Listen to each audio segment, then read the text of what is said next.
Hello and welcome to the show. Today I wanted to share a story of when my son called me out on my behavior. And I thought it was really interesting that I wasn't aware of what I was doing until he brought it to my attention. And I got to thinking how many times we as parents might get stuck in a behavior pattern and not even realize it.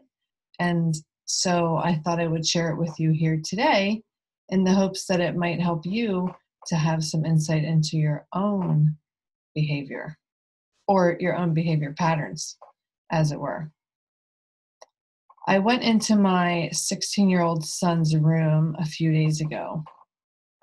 And when I walked in, it was bedtime. So I went in to say goodnight to him.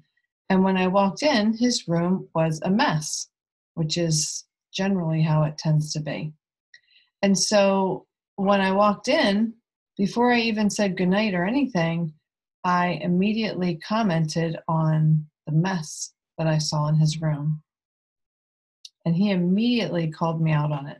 And he said, "Mom, how come all you ever do when you walk in my room is complain about how messy it is?" And I was kind of like, well, because it's always messy when I walk in your room. And he said, can't you come up with anything nice to say about my room? And I was literally stumped. I didn't know what to say because at that moment it was a mess. It was a total mess. There were clothes everywhere on the floor, shoes everywhere, water bottles that he had drank and not recycled. I mean, it was a disaster area. I could barely find space on the floor to walk. And so I really, in that moment, I really couldn't find anything nice to say to him. And so I just chose to say nothing. But the next thing I said was, "You're right. I haven't been very pleasant about your room. And you and I have disagreed with how your room should be kept for most of your life.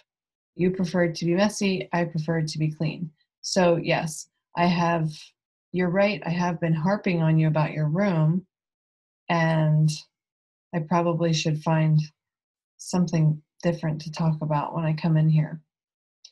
And so it really helped me to understand or to recognize that,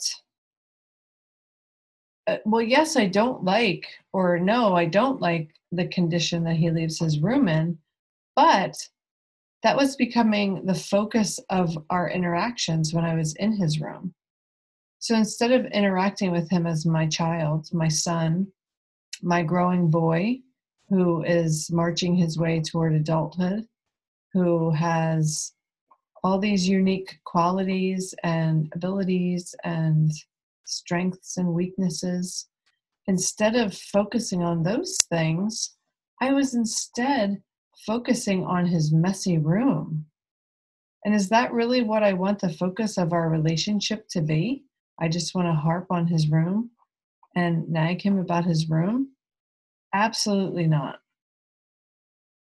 That is not what I want our relationship to consist of. So, since then, I have tried to take a deep breath before I walk in, bite my tongue if I feel the commentary about the messiness of his room coming out, and try to instead shift and focus on something different. And so once every week or two, I will insist that he go through his room and straighten it up.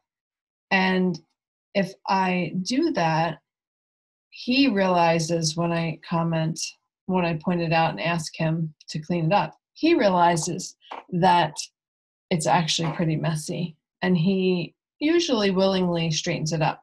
Now, he doesn't straighten it up to the level that I would like him to straighten it up to. It certainly doesn't look like the way I keep my bedroom, but he gets it to a level that he can live with.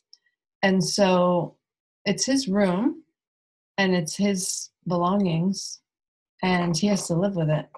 And so I have learned and am learning and keep remembering how to live with it as well. I struggled for years about what to do about this discrepancy between how he feels about his room and how I feel about his room, because he's much messier than I like to be and that I would prefer him to be. But ultimately, he'll grow up and he'll get his own house or apartment or a place to live, and he's going to have to figure it out. And what I have told him over the years is when he's an adult, he has to determine how he wants to keep his room or his house at that point. When he goes to college, assuming that he goes to college, or whenever he moves out, he'll have a roommate probably until he can afford to live on his own, or at some point he'll have a wife maybe. And so when we live with other people, we have to learn how to be able to live with them and how for them to live with us. So, at some point he'll either live with someone who is equally as messy as him, messier than him, or neater than him. And then it will be up to them to work it out how they can live with each other in a way that works for both of them. And so that's what I try to remind him of, or I have tried to remind him of over the years, that it's my job to make sure he knows how to do these basic things in terms that you're required to do when you own your own house or have your own apartment, such as cooking, cleaning, doing laundry, ironing, straightening up, all of these things, making your bed, all of these things he's going to have to know. And so I have told him that it's my job to make sure that he knows them so that when he's an adult, he'll be prepared to be an adult. And then beyond that, it's up to him to figure out what that's going to look like. So he called me out on my behavior. I realized he was right. I was just harping on his messy room and not even seeing him for who he really is, as a unique person, a cool person that I love and care about.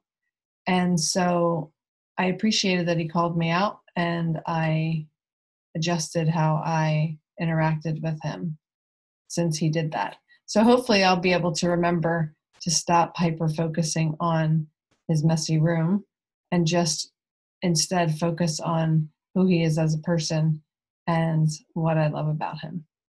So I hope that gives you some great ideas for how to work with your own child. And that wraps up this episode of the show. So wherever you are in this world, I hope that you make it a fabulous day for yourself.